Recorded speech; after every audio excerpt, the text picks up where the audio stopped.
Tucker had made a habit of leaving before sunrise. It was easier that way. Towns looked less disappointed in the gray light. People were still asleep. No goodbyes, no promises, no roots. He rode into Briar's Hollow just before dusk, dust clinging to his coat and the long trail behind him. The town looked like most others he'd passed through. One wide street, wooden storefronts, a saloon with music spilling into the evening air, and a scattering of homes resting beneath a painted western sky. He only meant to stay the night. He tied his horse outside the boarding house, paid for a room, and would have headed straight upstairs if the smell hadn't stopped him. Bread, warm, sweet, fresh. He followed the scent down the street until he reached a bakery glowing gold from within.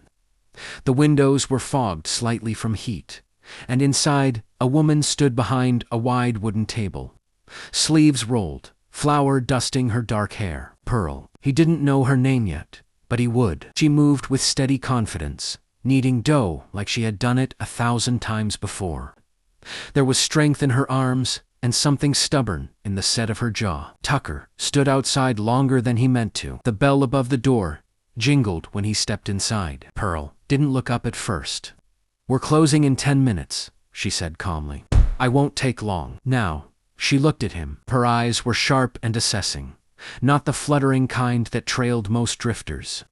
She took in his worn boots, the revolver at his hip, the guarded expression he wore like armor. "Passing through?" she asked. "Always am." She wiped her hands on her apron and leaned against the counter. "Coffee's fresh. Bread's fresher." He nodded once. "Coffee." She poured it into a thick ceramic mug and slid it toward him. He placed a coin on the counter.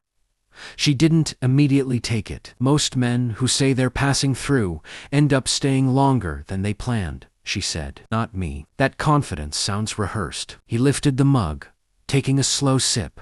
It was strong and smooth. Better than he expected. "What makes you so certain?" he asked. She met his gaze without hesitation. "Because no one wanders forever unless they're running from something." His jaw tightened slightly. "Or toward something." "Are you?" He didn't answer. The bakery was warm. Too warm. It felt lived in, real, the kind of place that expected people to return, that made him uncomfortable. "I leave at dawn," he said finally. "If you want to hear the full story, click the title below."